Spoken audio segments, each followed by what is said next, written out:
Hello everyone, welcome to the पहाड़ी तालीम foundation, a dedicated YouTube channel for civil service aspirant. आज का जो हमारा वीडियो लेक्चर रहेगा वो रहेगा साउंड वेव के ऊपर, और ये फिजिक्स का टॉपिक रहेगा। और इसमें हमने अराउंड 100 जो है वन लाइनर इंपॉर्टेंट जो रहते हैं आपके एग्जामिनेशन पॉइंट ऑफ व्यू से, वो सारे के सारे डिस्कस करते हैं। ठीक है जी। और ये आपके लिए एक एसेंशियल क्विक रेफरेंस गाइड रहेगी फिजिक्स के लिए, जो एस्कोनॉटिक के लिए होती है। एस्कोनॉटिक का मतलब होता है जो भी चीज साउंड के रिलेटेड हो। एस्कोनॉटिक कौन सी होगी चीज? जो साउंड के रिलेटेड हो, एंड वेव मैकेनिक्स, और जो वेव मैकेनिक्स के ऊपर काम करती है। ठीक है जी। सबसे पहला पॉइंट हमारे पास आ जाता है, sound is a mechanical wave. Sound जो है एक मैकेनिकल वेव है दैट रिक्वायर्ड मटेरियल मीडियम। अब अगर मैं साउंड में बोल रहा हूं, सपोज मैं बोल रहा हूं सूरज, या मैं बोल रहा हूं सूरज, अब ये कोई मीडियम में जा रही है, मतलब मेरे मुंह से लेके सूरज के कान, या यहाँ स्लिम बैठा हो स्लिम के कान तक हवा एक मीडियम है, वो उसको लेके जा रही है। तो जो भी चीज साउंड होगी उसके लिए मटेरियल मीडियम चाहिए। या तो सॉलिड चाहिए, सॉलिड होगा मतलब मेरे पास चेयर, मैं चेयर के ऊपर मारूंगा तो चेयर से घूम के नीचे जाएगी वाइब्रेशन फॉर्म में। उसके बाद लिक्विड में भी जा सकती है, उसके बाद गैस में भी जा सकती है। तो ये क्या करती है? प्रोपोगेट करती है, एक जगह से दूसरी जगह में जाती है। फिर हमारे पास सेकंड पॉइंट आ जाएगा, sound waves are longitudinal waves. जो साउंड वेव होती हैं वो लॉन्गिट्यूडनल वेव्स होती हैं, where particle of the medium vibrate. जो मटेरियल, जो पार्टिकल्स होते हैं, मतलब जिसमें वो जा रही है, तरंग जा रही है, वो वाइब्रेट करेंगे parallel to the direction of wave propagation. जहां पे वेव जा रही है उसके पैरेलल जाएंगे। पैरेलल वो चीज होती है तो दो चीजें पैरेलली जाएं, आमने सामने जाएं, लेकिन एक दूसरे को कट ना करें, उसको कहते हैं पैरेलल। फिर हमारे पास तीसरा पॉइंट आ जाता है, a sound wave propagate through series of alternative high pressure region. ये जितना भी हाई प्रेशर रीजन है उधर ज्यादा चलेंगी, इज कॉल्ड एज कंप्रेशन। मतलब जो ऊपर जाएगी हवा, मतलब जो वेव ऊपर जाएगी उसको बोलेंगे कंप्रेशन, और जो नीचे जाएगी उसको बोलेंगे रियरफैक्शन। तो हाई प्रेशर वाले को हम क्या बोलेंगे? कंप्रेशन, और लो प्रेशर वाले को बोलेंगे रियरफैक्शन। याद रखना, कंप्रेशन हाई प्रेशर, और जो लो प्रेशर होगी उसको क्या बोलेंगे? रियरफैक्शन। फिर हमारे पास आ जाता है पॉइंट नंबर 4 आ जाएगा हमारे पास, sound can not travel through a vacuum. किसी भी खाली जगह में साउंड नहीं जा सकती। वैक्यूम का मतलब होता है खाली जगह, because there are no particle to transport mechanical vibration. क्योंकि मतलब कोई चीज ही नहीं होगी। मतलब अगर मेरी साउंड किसी के कान तक जा रही है तो हवा के पार्टिकल लेके जा रहे हैं। अगर मैं किसी और चीज में बात करूं, मतलब किसी, जिस तरह आपने देखोगा ट्रेन एक जगह से आ रही होती है तो हम काफी दूर पटरी पे कान लगाते हैं तो छुक छुक छुक की आवाज आती रहती है ना। तो वो उस लोहे में जो पटरी होती है उसके मेज में से वो आवाज आती रहती है।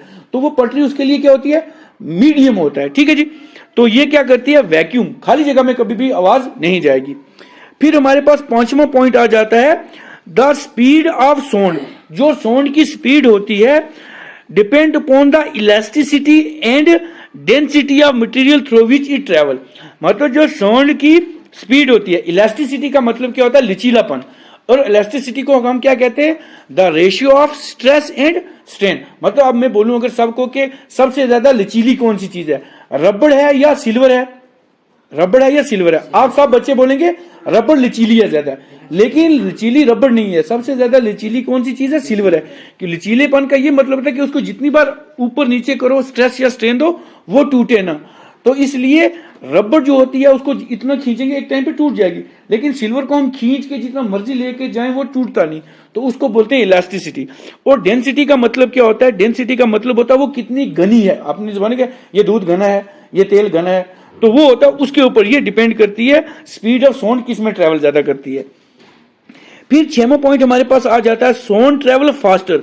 जो साउंड है वो सबसे ज्यादा सॉलिड में जाती है, फिर उससे कम लिक्विड में जाती है, और सबसे ज्यादा जो है वो कम कहां पे जाती है? गैसेस में। क्यों जाती है? Due to difference in intermolecular bonding and elasticity. क्योंकि अब यहां सॉलिड में अगर मैं मारूंगा, टक मारूंगा आवाज, तो ये जुड़ा हुआ है, ज्यादा जाएगी। लिक्विड में मारूंगा तो उसमें बॉन्ड ज्यादा कम है। गैस में एक पार्टिकल इधर है, एक उधर है, एक उधर है, तो उससे ज्यादा कम जाती है। ठीक है। अब हमारे पास आ जाएगा 7 point, the speed of sound in dry air. जो सूखी हवा होती है उसमें स्पीड कितनी? The speed of sound in dry air at 0 degree. अगर 0 डिग्री की बात करें तो वो कितनी अप्रोक्सीमेटली जाती है? 331 मीटर पर सेकंड जाती है। ये आपको वैल्यू याद रखनी है। फिर उसके बाद 8th पॉइंट आ जाएगा हमारे पास, the speed of sound in ear, जो ईयर में स्पीड की साउंड होती है वो इंक्रीज हो जाती है 0.6 मीटर पर second for every 1 degree increase in temperature. मतलब जो हवा स्पीड जो है हवा में ज्यादा बढ़ती है, मतलब 0.6 मीटर पर सेकंड ज्यादा हो जाएगी अगर टेम्परेचर 1 डिग्री बढ़ता जाएगा। अगर 1 बढ़ेगा तो 0.6 हो गई है, अगर 2 बढ़ेगा तो 0.12 हो जाएगी। इसका वो पॉइंट में फ्रैक्शन में बढ़ती जाएगी आगे। फिर पॉइंट नंबर 10 हमारे पास है ह्यूमिडिटी इंक्रीज। ह्यूमिडिटी क्या होती है, हमारी जो नमी होती है वो इंक्रीज करती है स्पीड ऑफ साउंड। अगर जितनी नमी होगी, मतलब यहाँ पे जितनी नमी होगी उतनी ज्यादा स्पीड जाएगी। क्यों जाएगी? क्योंकि जो नमी है वो उसमें अंदर पार्टिकल्स हैं, वो डेंस पार्टिकल हैं। Because humid air has lighter water molecule, उसके भी थोड़े थोड़े लाइटर मॉलिक्यूल होते हैं, decreasing the overall density of air. जो हवा की डेंसिटी होती है पूरी वो क्या कर देती है, कम कर देती है। फिर हमारे पास 10 पॉइंट आएगा, the Audible frequency range from average healthy year. मतलब जो हम आवाज सुनते हैं, मतलब हमारी आवाज सुनने की कितनी फ्रीक्वेंसी है, 20 हर्ट्ज से कम नहीं सुन सकते और 20,000 से ज्यादा नहीं सुन सकते। 20 हर्ट्ज से कम भी नहीं हम सुन सकते और 20,000 हर्ट्ज से ज्यादा भी नहीं सुन सकते। इन दोनों के बीच ही हम सुन सकते हैं। जो 20,000 से ज्यादा हो जाएगी वो अल्ट्रासोनिक हो जाएगी और जो 20 से कम हो जाएगी वो इंफ्रासोनिक हो जाएगी। ठीक है, ये पॉइंट याद रखने। अब हम चलते हैं नीचे वाले पॉइंट्स के ऊपर। नीचे वाला पॉइंट रहेगा पॉइंट 11 आपकी स्क्रीन पे, sound wave with low frequency. जो साउंड वेव होती है उसकी जो लो फ्रीक्वेंसी होती है वो 20 हर्ट्ज होती है। अब हर्ट्ज पूछेंगे आपको, हर्ट्ज क्या होता है? जो फ्रीक्वेंसी होती है उसकी जो यूनिट है वो क्या है, उसकी जो फ्रीक्वेंसी है वो हर्ट्ज है। HZ को बोलते हैं हर्ट्ज, तो फ्रीक्वेंसी उसकी हर्ट्ज होगी।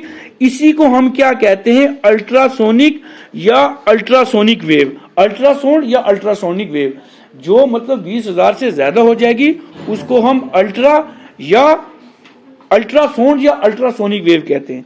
फिर हमारे पास 12 पॉइंट आ जाएगा, साउंड वेव विथ फ्रीक्वेंसी ना, ये हो गया। पॉइंट नंबर 13 आएगा हमारे पास। अगर वेल की बात करें, वेल साहब ने देखी है, एलिफेंट साहब ने देखा, राइनोसिरोस देखे हैं। राइनो देखे वो एक सींग वाला गेंडा। Use ultrasound to communicate to the vast distance. मतलब अब देखो वेल की आपने आवाज कभी यूट्यूब में या इसमें देखी होगी, करके आवाज आती है, वो मतलब कितने दूर से करती है तो हमें सुनाई देती है। जो समुद्र के इधर पास के इलाके के लोग होते हैं तो वो क्यों सुनाई देती है, क्योंकि वो इंफ्रासोनिक साउंड है। वो मतलब 20 से कम है, 20 हर्ट्ज से जो कम है वो इंफ्रासोनिक है और जो 20,000 से ज्यादा है वो अल्ट्रासोनिक है। ये याद रखिए। तो जो एलिफेंट हो गया, चाहे वेल होगी, चाहे रेनो होगी, ये एक दूसरे से किस तरीके से बातें करते हैं, इंफ्रासोनिक वेव से ये बातें करते हैं। मतलब वो साउंड उनकी इंफ्रासोनिक वेव में आती है। फिर हमारे पास पॉइंट आ जाता है 14 पॉइंट क्या है, उसके बाद बैट्स आगे, चमगादड़ आगे, dolphin, dog can perceive and utilise ultrasound. मतलब आप देखो जब बैट होता है उसको तो दिखाई नहीं देता ना, वो क्या करता है, साउंड वेव जो होती है, जो कौन सी होती है, अल्ट्रासाउंड होता है, उसकी वजह से नेविगेट करता है। नेविगेट का मतलब होता है एक जगह से दूसरी जगह जाता है या एक दूसरे के साथ कम्युनिकेट करता है, बातें करता है अल्ट्रासाउंड वेव से। फिर हमारे पास 15 पॉइंट आ जाता है, pitch is a subjective perception of the frequency of sound wave, higher frequency correspond to the higher pitch. मतलब जितनी फ्रीक्वेंसी ज्यादा होगी, आपने देखा होगा लड़के चिल्लाते हैं उसकी आवाज, और जब लड़की चिल्लाती है उसकी आवाज ज्यादा होती है, जब लड़का चिल्लाता है उसकी आवाज, चिल्लाने की बात कर रहा हूँ, एक होता है रोर करना, एक होता है चिल्लाना। तो लड़की की चिल्लाने की आवाज ज्यादा इसलिए होती है क्योंकि उसकी फ्रीक्वेंसी ज्यादा होती है। जिस तरह ये लड़की है, ये सब बैठी हुई यहाँ पे, इनकी फ्रीक्वेंसी ज्यादा है, इनकी वजह से इनकी पिच जो ज्यादा हो जाएगी। उसके बाद 16 पॉइंट हमारे पास है, loudness is a subjective precept of intensity of sound wave depend primary on its amplitude. Loudness होती है जिसमें भारी बर्कन होता है, भारी आवाज होती है, तो वो किसकी वजह से होता है, वो एम्पलीट्यूड की वजह से होता है। फिर हमारे पास आ जाता है 17 पॉइंट। तो पॉइंट नंबर 17 हमारा रहेगा, पॉइंट नंबर 17 हो गया, quality of timbre is a characteristics of the sound that allow distinguish between two sound of the same pitch and loudness. मतलब एक क्वालिटी या उसको टिम्ब्रे कहते हैं। आपने देखा होगा कभी दो ढोल आपस में बजते हैं, या तो बराबर बीट से बजेंगे डम डम डम, या दो एक डम डम बजते हैं, एक डम डम रहेगा एक दफ दफ बजाएगा। दोनों की आवाज बराबर बराबर दिखती है, उसको हम बोलते हैं टिम्बर कहते हैं या क्वालिटी कहते हैं साउंड।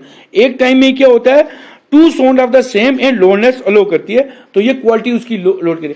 एक टाइम पे ढोल बजते हैं, या तो सबकी साउंड एक जैसी होती है, या दो अलग म्यूजिक बजा रहे होते हैं डम डम के और दो अलग बजा रहे होते हैं, सुना होगा, तो उसको कहते हैं क्वालिटी आर टिम्ब्रे, TIMBRE।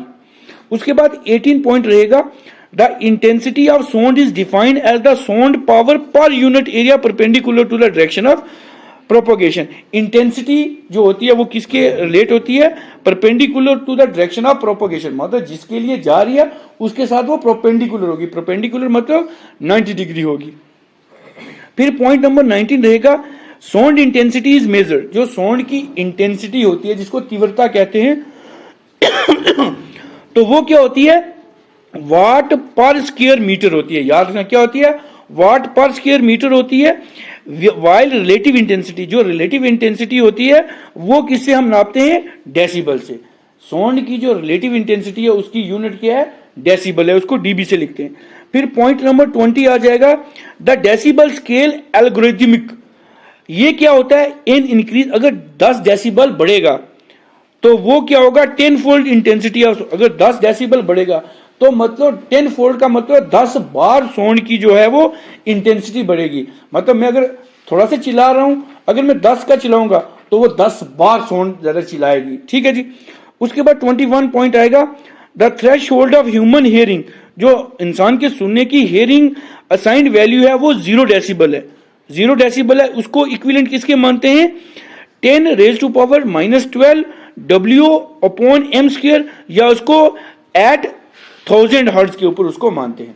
तो ये 21 के 21 पॉइंट थे, ये आपको सारे याद भी होने चाहिए। आपको पता है लेक्चर की टाइमिंग जो है वो 8 बजे, आपने जाके इसको अच्छे से देखना है और इसको पेन डाउन करना, लिखना है। और दूसरे दिन कोई अगर कंसेप्ट आपको याद नहीं रहेगा वो आके मुझसे क्लियर करेंगे। इसी के साथ इसको मैं वीडियो लेक्चर को यहीं खत्म करता हूं, मिलता हूं कल एक नए लेक्चर के साथ। Till then take care, good bye.